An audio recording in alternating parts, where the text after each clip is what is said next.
అమ్మాయిలు ఎన్ని రకాలుగా ఇబ్బందులు పడుతూ ఉంటారన్నది ఒక ఉదాహరణ మీకు చెప్తాను. తమిళనాడులో జరిగింది. కొన్ని సంవత్సరాల క్రితం ఆ అమ్మాయికి ఎటువంటి పరిచయం లేనటువంటి ఒక వ్యక్తి ఎక్కడో ఫేస్బుక్లో ఆ అమ్మాయిని చూశాడు. ఆ ఫోటోని డౌన్లోడ్ చేశాడు. ఆ ఫోటోని నగ్నంగా మార్ఫింగ్ చేశాడు. మార్ఫింగ్ చేసి వాడి సరదా కోసం వాడు దాన్ని ఇంటర్నెట్లో రిలీజ్ చేశాడు. అది చాలా సైట్స్లో తిరుగుతూ చాలామంది చేతులు మారుతూ ఆ అమ్మాయి ఉన్న ఊర్లో జనాలకు కూడా చేరువైంది. అక్కడ అందరూ ఆ ఫోటో చూసుకుంటున్నారు, దాని గురించి మాట్లాడుకుంటున్నారు, చర్చ జరుగుతుంది. ఒకానొక రోజు ఆ అమ్మాయి తండ్రి కూడా ఆ ఫోటో చూశాడు. ఇంటిల్లిపాది ఏడ్చుకున్నారు, బాధపడ్డారు. అప్పటికీ కొంత ధైర్యం చేసి పోలీసుల దగ్గరికి వెళ్ళి కంప్లైంట్ ఇచ్చారు. అప్పట్లో ఇప్పుడున్నంత టెక్నాలజీ లేదు. సైబర్ క్రైమ్ డిపార్ట్మెంట్కి ఇంత టెక్నాలజీ అప్పుడప్పుడే అందిపుచ్చుకుంటున్నారు కాబట్టి ఎంక్వైరీ చేయడం కొంచెం లేట్ అయ్యేది. ఈ మధ్యకాలంలో ఈ ఫ్యామిలీ మొత్తం ఈ అవమానాన్ని భరించలేక మొత్తం కుటుంబం అందరూ కూడా చేసుకొని చనిపోయారు. ఆ తర్వాత నిందితుడిని పోలీసులు పట్టుకున్నారు. విచారిస్తే అతను చెప్పిన సమాధానం, సరదాగా చేశాను అంటే ఎవరో ఒక ర్యాండమ్ అమ్మాయి ఫోటో తీసుకొని సరదాగా మార్ఫింగ్ చేసి సరదాగా రిలీజ్ చేశానని చెప్పి. వాడు చేసిన సరదా ఒక కుటుంబాన్ని బలికొంది. ఇక్కడ తన ప్రమేయం ఏమీ లేకుండా ఆ అమ్మాయి బాధపడింది, కుటుంబం బాధపడింది, కుటుంబం మొత్తం మరణించాల్సిన పరిస్థితి వచ్చింది. ఇటువంటి సిచ్యువేషన్లో కొంచెం ధైర్యంగా ఉండాల్సింది. అలాగే ఇంకొక సంఘటన హైదరాబాద్లో జరిగింది. ఒక 15 ఏళ్ల అమ్మాయి పోలీస్ స్టేషన్కి తన తల్లితో కలిసి వెళ్ళి ఓ కంప్లైంట్ ఇచ్చింది. ఆన్లైన్లో ఫేస్బుక్ ద్వారా నాకు ఒక అతను సెక్షువల్ హెరాస్మెంట్ చేస్తున్నాడు. ఇంకొక 3 అమ్మాయిలు కూడా అదేవిధంగా అంతకుముందే కంప్లైంట్ ఇచ్చారు. పోలీసులు ఎంక్వైరీ చేసి అతన్ని పట్టుకున్నారు. అతని రూమ్లో ఒక పెద్ద డైరీ మెయింటైన్ చేస్తున్నాడు అతను. అందులో ఒక 3000కు పైగా అమ్మాయిల పేర్లు, ఐడీలు, ఫేస్బుక్ ఐడీలు, ఇటువంటివన్నీ పూర్తి వివరాలు. వాటిల్లో కొన్నిటికి రెడ్డింగ్తో టిక్, కొన్నిటికి గ్రీనింగ్తో టిక్.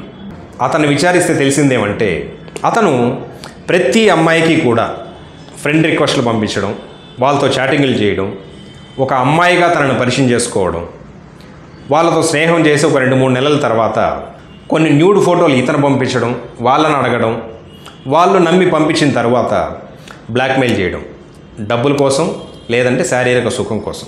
అలా వాడు దాదాపుగా 1500 మందికి పైగా అమ్మాయిల్ని శారీరకంగా వాడుకున్నాడు, డబ్బులడిగి గుంజుకున్నాడు, మోసం చేశాడు. వాడి టార్గెట్ కేవలం 13 ఏళ్ల నుంచి 18 ఏళ్ల లోపు వయసు వాళ్ళు మాత్రమే. సో ఇటువంటి విషయాలన్నీ చాలా జరుగుతున్నాయి. సో ప్రతి అమ్మాయి కూడా జాగ్రత్తగా ఉండాల్సిన అవసరం ఎంతైనా ఉంది. ఎలా జాగ్రత్తగా ఉండాలి? ఎవరు చెప్తారు? ఈ మార్ఫింగ్లు, డీప్ ఫేకింగ్లు ఇవన్నీ చాలా సులభతరమైపోయాయి అందరికీ. జస్ట్ వన్ క్లిక్తో మీ జీవితాన్ని సర్వనాశనం చేయగలరు. మీరు సరదాకి వాట్సాప్ ప్రొఫైల్ ఫోటో పెట్టినా సరే మీ వాట్సాప్ నెంబర్ ఇంకొకరి దగ్గర ఉందంటే మీరెవరన్నది అతనికి తెలిసి ఉంటుంది. సో మీరు ధైర్యంగా మీ ప్రొఫైల్ పిక్చర్ పెట్టినప్పుడు చాలామంది నీ చుట్టుపక్కల ఉన్న వాళ్ళే, నీ బంధువులే, నీ స్నేహితులే ఆ ఫోటోల్ని సరదాగా, అండర్లైన్ వర్డ్ సరదాగా మార్ఫింగ్లు చేస్తే మీ జీవితం ఎక్కడికి వెళ్ళి నిలుస్తుందన్నది మాత్రం ఆలోచించుకోండి. ఇక్కడ మీకు కావాల్సింది అంతులేని ధైర్యం, ఆత్మస్థైర్యమో కాదు. మీకు కావాల్సింది కేవలం అవగాహన. ఈనాడు పెరిగిపోయి ఉన్నటువంటి టెక్నాలజీలో ప్రతి వెబ్సైట్లోనూ, ప్రతి చోట, ఇంక్లూడింగ్ టెలిగ్రామ్లో కూడా జస్ట్ ఒక ఫోటో అప్లోడ్ చేస్తే న్యూడ్ వీడియో బయటకు వస్తుంది. అటువంటి టెక్నాలజీ అంతా ఈనాడు చిటికెలో సాధ్యమవుతుంది. సో మీరు ఎక్కడికైనా ఫోటోలు ఇటువంటివన్నీ అప్లోడ్ చేస్తున్నారు, ప్రొఫైల్ పిక్చర్స్, ఇన్స్టాగ్రామ్స్, ఎక్కడైనా సరే అప్లోడ్ చేస్తున్నారంటే ఒక్కటే గుర్తుంచుకోండి, ఆ ఫోటోలు ఏ విధంగా అయినా సరే దుర్వినియోగం అయ్యే అవకాశం 100% ఉంది. సో మీరు సరదాగా ఫోటోలు పెట్టుకోండి, తప్పులేదు. కానీ ఇటువంటివి ఏవైనా జరిగినప్పుడు మాత్రం భయపడకండి. ఎందుకంటే మీ తప్పు లేకుండా, మీ ప్రమేయం లేకుండా ఎవరో చేసిన దానికి మీరు భయపడాల్సిన అవసరమో, బాధపడాల్సిన అవసరమో, చేసుకొని చనిపోవాల్సిన అవసరమో లేదు. సో ఇటువంటి సంఘటనలు ఏమైనా జరిగితే ఏం చేయాలి? వెంటనే దగ్గరలో ఉన్న పోలీస్ స్టేషన్కి వెళ్ళండి, సైబర్ డిపార్ట్మెంట్కి కంప్లైంట్ ఇవ్వండి, ఇలా జరిగిందని. వాళ్ళు అలా రిలీజ్ అయినటువంటి నగ్న వీడియోలు కావచ్చు, చిత్రాలు కావచ్చు, ఏవైనా సరే 3 రోజుల్లోగా అన్ని సైట్ల నుంచి డిలీట్ చేసే ప్రక్రియ మొదలు పెడతారు. తర్వాత విచారణ చేసి ఎవడా పని చేశాడో వాడిని శిక్షిస్తారు. అంతవరకు మీరు భయపడడం లాంటివి ఎప్పుడూ చేయకండి, ధైర్యంగా బ్రతకండి. అలాగే చాలామంది లవర్స్తో కలిసి ఒంటరిగా కొన్ని చోట్లకు వెళ్తూ ఉంటారు. లైక్ బీచెస్, నెల్లూరు బీచ్లు కావచ్చు, చెన్నై లాంటి ప్రదేశాల్లో కోవలం బీచ్ ఇటువంటివి కొన్ని ఉంటాయి. ఒంటరిగా ఉందామనేసి ప్రజలు లేని చోట ఖాళీగా ఉన్న ప్రాంతాల్లోకి వెళ్తూ ఉంటారు. అటువంటి చోట్ల కొంతమంది మాటు వేసి కాచు కూర్చుంటారు. వాళ్ళు అబ్బాయిని కొట్టి అమ్మాయిని చేస్తూ ఉంటారు. ఇదే వాళ్ళ పని. అమ్మాయిలు బయటికి చెప్పుకోలేరు, బాధపడుతూ కుమిలి ఏడుస్తూ ఉంటారు అంతే. సో ఇటువంటి విషయాల్లో జాగ్రత్తగా ఉండండి. మనం ఎక్కడికి వెళ్తున్నాం, ఎవరితో వెళ్తున్నాం అన్నది ఆలోచించండి. ఎందుకు వెళ్తున్నాం అని ఆలోచించండి. మీరు చేస్తుంది ఒప్పు తప్పు ఆలోచించి నిర్ణయం తీసుకోండి. ఎవరు మీకు ఇవన్నీ చెప్పరు. అలాగే మనం ఇంతకుముందు చాలా న్యూస్లో చూస్తూ ఉంటాం, పుట్టిన పసికందు 2 రోజుల బిడ్డను చేసిన అటెండర్ అని, 1 నెల బిడ్డను చేసిన వాడు, సంవత్సరం బిడ్డ చేశారు, 2 సంవత్సరాల బిడ్డను చేశారు. ఆడపిల్లలు పుట్టిన దగ్గర నుంచి చనిపోయే వరకు ప్రతి అడుగున ఇటువంటి వెధవులు మీకు తారస పడుతూనే ఉంటారు. అటువంటి చోట మీరు బాధపడకుండా, భయపడకుండా, ధైర్యంగా, అవగాహనతో ముందుకెళ్తే ఎటువంటి ఇబ్బంది మీకు కలగదు. కలిగినా మీరు దాన్ని సమర్థవంతంగా ఎదుర్కోగలరు. కాబట్టి గుర్తుంచుకోండి, మీరు చిన్న వయసు నుంచి మీ ఇంట్లో వ్యక్తులు కావచ్చు, నీ స్నేహితులు కావచ్చు, బంధువులు కావచ్చు, ఎవరైనా సరే మీ ప్రమేయం లేకుండా, మీ అనుమతి లేకుండా మిమ్మల్ని ప్రలోభ పెడుతున్నా, మీ ఒంటి మీద చేతులు వేస్తున్నా వెంటనే తల్లిదండ్రులకు చెప్పండి. తండ్రే ఒక్కోసారి ఇటువంటి పనులు చేశారని కూడా మనం చదువుతూ ఉన్నాం. ఆడపిల్ల తండ్రైనా, అన్నైనా, తమ్ముడైనా, స్నేహితుడైనా, బంధువైనా, మరొకడైనా ఎవడైనా సరే తన ఒంటి మీద తన ప్రమేయం లేకుండా చేతులు వేస్తే ధైర్యంగా నిలబడాల్సిన బాధ్యత ఆడపిల్లకు ఉంది. ప్రతి ఆడపిల్లకు ఉంది. సో ధైర్యంగా నిలబడండి, పోరాడండి. మీ బడిలో టీచర్ అయినా సరే, చాలామంది విద్యార్థినులు ఈ విషయాలు బయటికి చెప్పుకోలేక కుమిలిపోతూ ఉంటారు. ఇంట్లో చెప్తే చదువు తప్పించుకోవడానికి ఇవేమైనా చెప్తోందేమో, అనవసరంగా టీచర్ల మీద నిందలు వేస్తుంది, ఇటువంటి మాటలు వీళ్ళు ఏమన్నా అంటారేమో, రివర్స్లో తల్లిదండ్రులే మనల్ని తిడతారేమో అని భయపడి, బాధపడి కురిగిపోతున్నారు విద్యార్థినులు. ఎంతోమంది విద్యార్థినుల జీవితాల్లో ఈ సంఘటనలన్నీ జరిగే ఉంటాయి.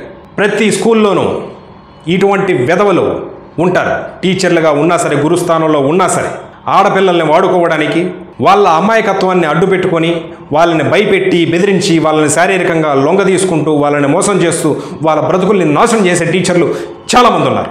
అందరి టీచర్లని వెనకేసుకురావాల్సిన అవసరం ఏమాత్రం లేదు. టీచర్లు అందరూ మంచి వాళ్ళేమి కాదు, మంచి గురువులు ఉన్నారు. అంత మాత్రం చేత ప్రతి ఒక్కరిని ఒకే గాటి కట్టి అందరూ మంచి వాళ్ళే, ఎవరు తప్పు చేయడం లేదని మాత్రం అనుకోకూడదు. అటువంటి టీచర్లు ఏమైనా చేస్తే వెంటనే హెడ్ మాస్టర్ కంప్లైంట్ చేయండి. హెడ్ మాస్టర్ కూడా అటువంటి వెధవ అయితే ఇంట్లో తల్లిదండ్రులకు చెప్పండి. తల్లిదండ్రులు మిమ్మల్ని ఖచ్చితంగా హక్కున చేర్చుకుంటారు. అప్పటికీ కాదంటే ఇంకెవరైనా పెద్దవాళ్ళకి చెప్పాలి. అంతేగాని బాధపడుతూ, భయపడుతూ కూర్చోవాల్సిన అవసరం ఏ విద్యార్థినికి, ఏ స్త్రీకి, ఏ అమ్మాయికి లేదు. బాగా గుర్తుంచుకోండి.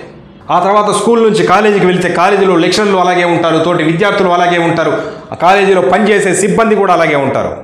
మీకు విషయం బాగా చెప్తాను, గుర్తుంచుకోండి. ప్రతి మగవాడు కూడా 100% మంది ప్రతి స్త్రీని కామ వాంఛతోనే, శారీరక సుఖం కోసమే చూస్తారు. బయట పడినవాడు వెధవ, పడనివాడు మంచోడు. ఇంతే డిఫరెన్స్. బాగా గుర్తుపెట్టుకోండి. ప్రతి మగవాడు స్త్రీ గురించి తప్పుగానే ఆలోచిస్తాడు. 99%, 1% వదిలేయండి. ఇందులో బయట పడినవాడు వెధవవుతున్నాడు, పడనివాడు మంచివాడు అవుతున్నాడు. అంతేకాని అందరూ ఒకటే.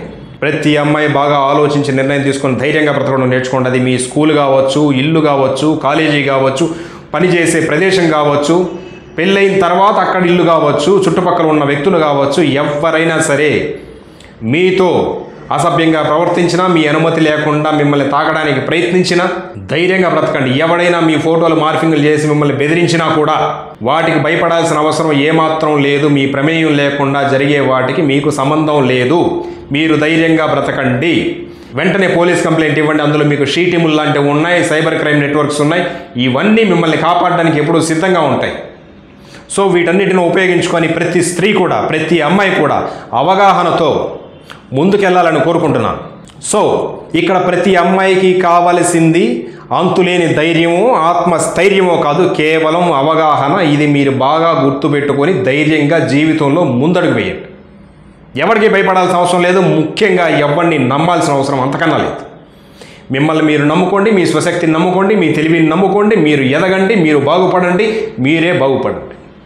10 మందికి అవగాహన కల్పించండి, ధైర్యంగా బ్రతకండి. చూస్తూనే ఉండండి మిస్టర్ ఐ. Thank you.